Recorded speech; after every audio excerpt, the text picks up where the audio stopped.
ओम गुरुभ्यो नमः गं गणपतये नमः नमते नमः राम रामाय नमः मातेश्वरी नमो नमः मातृपितृचरणकमलेभ्यो नमो नमः।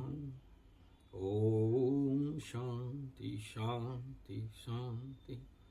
हरि ओम श्री गुरुभ्यो नमः। आदित्यं भास्करं चंडं चंडरश्मिं दिवाकरं ग्रहाणामधिपं सूर्यं मार्तंडं सर्वशो समक्षकम। सूर्य देवता भर्तारं सर्वलोकानां प्रभवं च दिवाकरं सुरसुतं दिवानाथं तमसंघातकं शुचिम। सूर्य देव को तो प्रणाम करते हुए ये सूर्य को समझना तो इन वर्ड्स में समझना पड़ता है, और इन वर्ड्स को नहीं समझेंगे तो सूर्य को फलित करना पॉसिबल नहीं है। खाली सूर्य भगवान अहंकार का कारक है, आत्मा का कारक है, पिता का कारक है, सरकार का कारक है, ठीक है, अच्छा है, अपने लेवल पे समझना ठीक है, बट उससे थोड़ा आगे चलेंगे। प्रभाकरम काश्यपेयम सप्ताश्वरथ वाहनम हंतारम सर्वसत्तानां छाया हृदय बल्लभम ग्रहाणामग्रहगण्यं च तम सूर्यं प्रणमाम्यहम। एक एक word, that's important to decode that. ग्रहाणाम अग्रगण्यम च तम सूर्यम, सभी ग्रहों में जो अग्रगण्य है। दुर्निरीक्षम दुराधर्षम दुख दारिद्र नाशनम, इसलिए बोला था कि मकर वालों को मिथुन सूर्य में सूर्य का अगर साधना करते हो तो सर्वसिद्धि प्राप्ति होता है। इसीलिए दरिद्र दुख नाश करने वाला, धन इत्यादि प्राप्त करने वाला। ग्रहाणाम अग्रगण्यम पंचविंशति नामानि, ये दिस ऑल द नेम्स जो पाठ करता है क्या होता है। चिरायु धनवान नित्यम पुत्रवान जायते ध्रुवम, ऐसा व्यक्ति, यानी सूर्य किसका कारक, पुत्र, जाया, चिरायु, धन, नित्य देने वाला, और क्या, प्रज्ञा लक्ष्मी यश कीर्ति, यानी सूर्य कौन। अब सोचो, मैं अगर पुराने तबके में वीडियो बनाता तो कैसे बनाता। सूर्य जो आत्मा का कारक, सूर्य जो पिता का कारक, सूर्य जो सरकार का कारक, सूर्य जो अहंकार का कारक। अब सूत्र कैसा कह रहा है सुनो। प्रज्ञा लक्ष्मी यश कीर्ति धना धर्म विवर्धनम, वह सूर्य जो कीर्ति धन धर्म विवर्धन करने वाला। दुष्ट ग्रहोपशमनम, जीवन में जितने भी उनके अंडर में जो 9 ग्रह हैं, अगर कोई दुष्टता करे प्रशमन करने का क्षमता रखने वाला। सर्वा अशुभ विनाशनम, सूर्य जो सभी प्रकार के अशुभ का विनाशन करने वाला। और क्या बोले, ये इदम पुण्यम, सूर्य का नाम लेने मात्र से महापुण्य प्राप्त। शत्रुणाम मर्दनम तस्य, सूर्य जो शत्रु को भी मर्दन करने वाले। आपकी जिंदगी में अगर शत्रु नाश करना चाहते हो तो सूर्य भगवान का शरण और पूजन और पाठ और स्तोत्र और कई बार सूर्य सप्त साधना बता चुका हूं, नो रिपीट। शत्रुणाम मर्दनम तस्य तेज सूर्य समम भवेत, व्यक्ति के अंदर का रहने वाला तेज सूर्य प्रदान करते हैं। एक चक्र रथारूढ़ो दिव्य कनकभूषण आकाशे भ्रमते नित्यम पद्महस्ते दिवाकरः यत्फलं ग्रासयास्रस्य गोसस्रस्य कोटियज्ञस्य जतफलम्। जो थोड़ा भी सूर्य का साधना करता है, तपस्या करता है, तप और ध्यान सब जप करता है, कैसा फल देते हैं सूर्य भगवान। कोटि यज्ञस्य यत फलम, कोटि कोटि यज्ञ का फल मिलने वाला।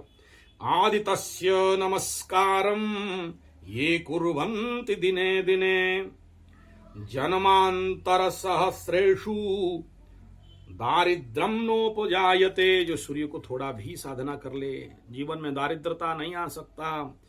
एतल्लोकम द्विरुचार्य उदये जोरभिन्नमेत।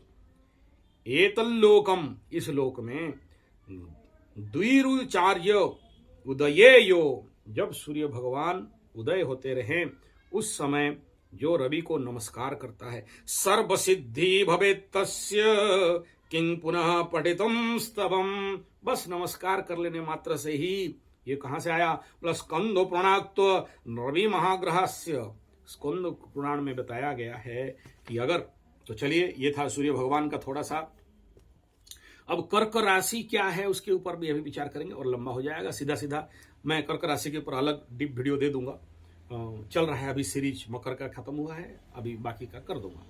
अब सीधा बात करते हैं कि इस समय जो कर्क राशि में सूर्य भगवान उत्तरायण दक्षिणायन का परिवर्तन, भ्रमण इत्यादि होने वाला है हमारे। अब ये मैं अपने शब्दों का नहीं कह रहा हूं, पंचांग, उड़ीसा पंचांग, क्योंकि आपको पता है उड़ीसा में श्री कोणार्क मंदिर, सूर्य देवता का मंदिर, और यहीं से सूर्य का पहला उदय और यहीं से पहला हिसाब। अगर आप किसी दिन मेरे साथ कोणार्क जाओ और कोणार्क मंदिर को समझो तो एस्ट्रोलॉजी का पहला माइलस्टोन। बहुत सारे ऐसे चित्र मूर्ति हैं, अगर बिना गुरु का तो नहीं समझ पाओगे तभी कि हमारे उस समय उड़ीसा के इतना इंपॉर्टेंट क्यों है उड़ीसा पंचांग। सेंट्रल भारत ठीक है, वो अपना लेवल पे ठीक है, बट हमारे उड़ीसा में इसको इतना मानत्व और महत्व, और सांब जहां पर कुष्ठ मुक्ति होते हैं, ऐसे श्री सूर्य भगवान का मंदिर, चलो जो टूट गया अलग बात है, लेकिन अभी भी इतना सारा वहां एस्ट्रोलॉजी पड़ा हुआ है कोणार्क मंदिर के अंदर। वहां के 24 जो रथ के चक्र हैं, गर्मी बहुत है यार, जो 24 रथ के जो चक्र हैं, उस चक्र में, और जितने सारे वहां पे खदित हैं, और सूर्य कब कहां किस किरण में, जो लोग गए होंगे थोड़ा बहुत सुने होंगे एक्सप्लेनेशन, वहां के जो घुमाने वाले होते हैं गाइड्स, टूरिस्ट गाइड। लेकिन अगर किसी एस्ट्रो गुरु के साथ अगर जाते हो, एस्ट्रोलॉजिकल डायमेंशनल गुरु जो समझता है कोणार्क को अच्छा से, तभी सूर्य भगवान को समझ पाओगे। और उसके पीछे एक म्यूजियम है जहां पर सूर्य भगवान के जो उस समय का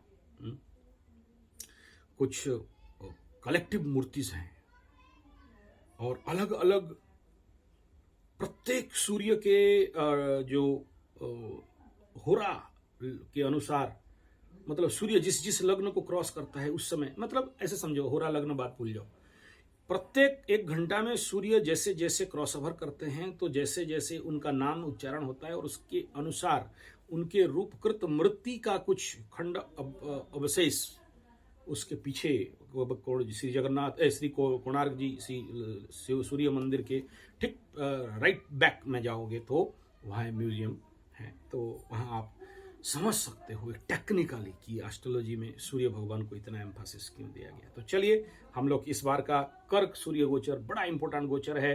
कर्क मासे सूर्य ग्रह और कौन कौन से ग्रहों का क्या क्या रहेगा वो बाद में देखते हैं, लंबा हो जाएगा। अभी जिस बात में बात करें, दिवस एवं श्रावण कृष्ण अमावास्या सोमवार कर्क मासे दक्षिणायने संक्रांति दिवा 2.26 मिनट समय रवि पुनर्वसु नक्षत्रे कर्क राशि संक्रमणात् सूर्योदय दिवा 2.26। सो पुण्यकाल यहाँ पर आ रहा है 2.26 के बाद से 5.21 तक पुण्यकाल। और यहाँ पर जो पुण्यकाल समाधिपति मंगल अवदाड़ संचार कर्कट वाहने हीन जल वृष्टि ही आहार गण अयनांश 24.29.59.26। सो यहाँ संवत्सर का नाम पिंगल 51, कर्क मास भोग दिन 31 मात्र, दक्षिणायन वर्षा ऋतु प्रथम मास, संक्रांति नाम ध्वांखी। और यहाँ जो इसके ऊपर जो एक्सप्लेनेशन दिया, वैश्य जाति परिव्राजक पटल, अच्छा सूर्य भगवान कैसे जाने वाले हैं कर्क राशि में, आप सुनो। पाटल वस्त्र परिधाने करिकर्पूरलोपलेपने यह मल्ली पुष्पमाल्य सुशोभिते पुष्पक मेषवाहने बाण धारण पूर्वकम काष्ठपात्रादि शर्करालेहन इत्यादि पूर्वकम बुद्ध अवस्थे ऐसन्य कोणे पश्चिम दिशे दृष्टि निक्षेप्य पश्चिम दिग को देखते हुए सूर्य कहाँ गमन करेंगे? कर्कट राशि स्थित है, तो कर्कट राशि में इनका गमन होने वाला है। अब इसमें फल क्या होगा, ये गमन करा दिए हम लोग, 17 तारीख वाला गमन हो गया, अयनांश इत्यादि जो बोलना था वो बोल दिया। हमारे पंचांग के अनुसार, हर बार बोलता हूं और कई बार मैं बोला हूं कि इस पंचांग के अनुसार जितना भी तुर्की का दुर्घटना में एक्सप्लेन किया था, हुआ था, ओडिशा और जलानब और इसमें जो ट्रेन एक्सीडेंट, लौह सकट दुर्घटना इत्यादि जो भी मैं बताया था, वो सारा अब तक होते होते है। इसीलिए मैं इस पंचांग के ऊपर ज्यादा बेस करता हूँ। मैं कोई पंचांग मुझे पैसा नहीं दिया उसका मैं क्या बोलते हैं, ऐड नहीं कर रहा हूँ, बट मेरा बाप दादा के अमल से मतलब इसी के ऊपर फॉलो होता है, तो हम लोग इसके ऊपर चलते हैं। ठीक है, तो पहला क्या बोलते हैं, सुनो, कौन कौन सा देश मेदिनी ज्योतिष के अनुसार और पंचांग के अनुसार इस महीना Japan, Manchuria, Burma, Thailand, Indochine, बालीद्वीप, बांग्लादेश, पाकिस्तान, अरब, इराक, श्रीलंका, इस देश में राजनैतिक हिंसाकांड, विस्फोरण का संभावना दिख रहा है। यहां भिन्न प्रकार के वायु जल उत्पात, भूकंप इत्यादि का संभावना, प्राकृतिक विपर्यय का आशंका। भारत के, अब ये विदेश गया, भारत के मध्य में हिमाचल प्रदेश, नागालैंड, सिक्किम, आसाम, मिजोरम, महाराष्ट्र, साउथ कर्नाटक, गुजरात, राजस्थान, पश्चिम वेस्ट राज्य में हिंसाकांड, अनैतिक कार्य वृद्धि होने का, लोगों के द्वारा असंतोष, राजनीतिक उथल पुथल का संभावना। कुछ स्थान में सामान्य भूकंप, पता नहीं चलेगा, प्रबल घूर्णिबात्या, झड़बात्या, वज्रपात का आशंका के साथ कहीं अतिवृष्टि, कहीं पर अनावृष्टि। ये पूरा भारत का बताया। अब सुनो उड़ीसा का बात। ओडिशा राज्य में उत्तर बालेश्वर, फिर इस बार बालेश्वर का तरफ उंगली उठा, भद्रक, धामरा, राजकनिका, केंद्रापड़ा, पारादीप, काकटपुर, गंजाम और दक्षिण पूर्वांचल आंध्र के उपकूल, यहां पर बन्या वित्पत्ति का संभावना, सामान्य वेरी माइक्रो मिशन में पता नहीं चलेगा, भूकंप का संभावना। बलांगीर, बौद्ध, सोनपुर, कृषि क्षेत्र में नुकसान का संभावना। और बलांगीर, सोनपुर बता दिया, अनावृष्टि, लेस रेन, गोष्ठी संघर्ष। महीना का 2 से सामान्य मेघवृष्टि, 12 दिन तक सामान्य वृष्टि रहेगा, यानी 17 तारीख से 12 डेज कोई बहुत खास वृष्टि यहां पर नहीं होने वाला है। और 10 के बाद कई प्रकार के वाहन दुर्घटना का बात बताया जा रहा है। रेल दुर्घटना का भी संभावना, व्योमयान दुर्घटना का भी संभावना है। इस महीना व्यवहार्य पदार्थों का, सस्यों का, खाद्य इत्यादि का मूल्य वृद्धि होगा। उसमें से वस्त्र, कपास, स्वर्णादि धातु द्रव्य मूल्य का वृद्धि, तैल इत्यादि और डाल जात द्रव्य इत्यादि, कटु द्रव्य मूल्य वृद्धि होना, परिवार, सब्जी पानी जितने भी हैं उनमें दरदाम में अति वृद्धि होना, पूरे भारत का ही है। और इस महीना जो भी राजनैतिक क्षेत्र में कई सुधार का व्यवस्था दिखाई दे रहा है और कुछ परिवर्तन होने का भी संभावना है।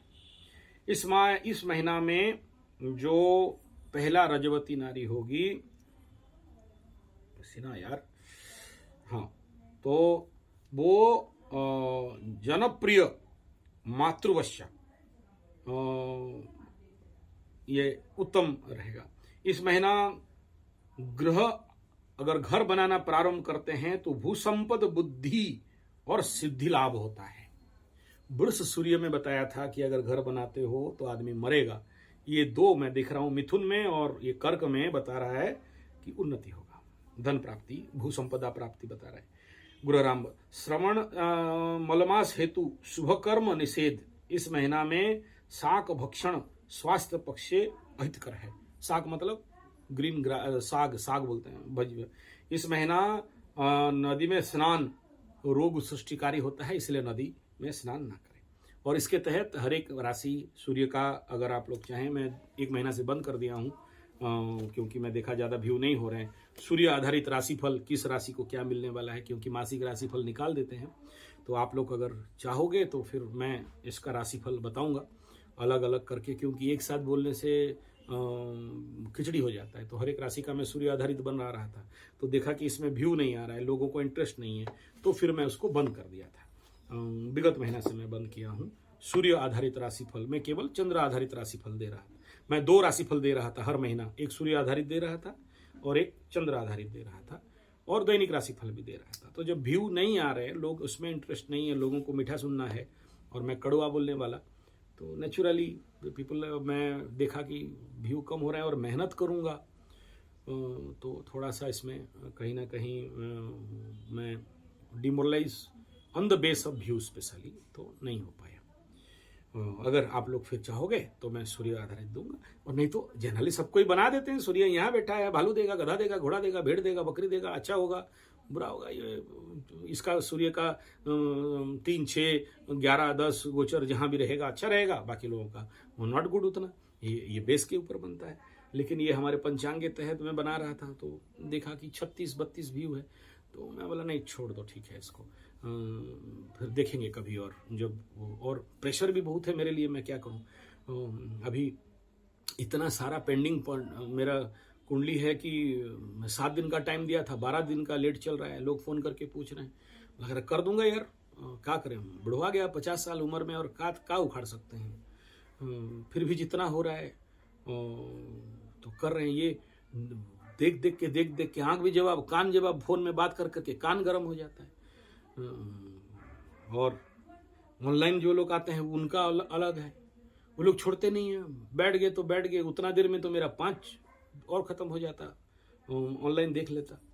तो वे 5 लॉस करके फिर वो ऑफलाइन में जाके ऑफिस में बैठ के देखना, तो ऑफलाइन को थोड़ा सा कम किया हूँ जानबूझ के कि भाई जो आता है कोशिश करिए ऑफलाइन और ऑनलाइन में करवाने के लिए, क्योंकि ऑफलाइन में बैठ के ऑफिस में, अरे यार एकदम घुटना से भी नाखून निकालोगे कैसे होगा।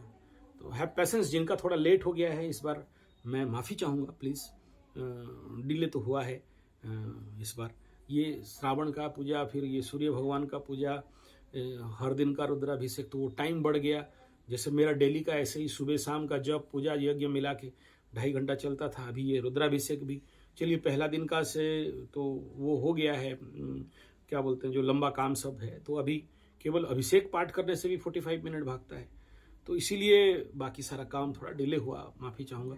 और ये श्रावण महीना थोड़ा सा मुझे लग रहा है कि आप लोगों का जिसको 7 दिन 8 दिन का भी टाइम दिया वो डिले जाएगा।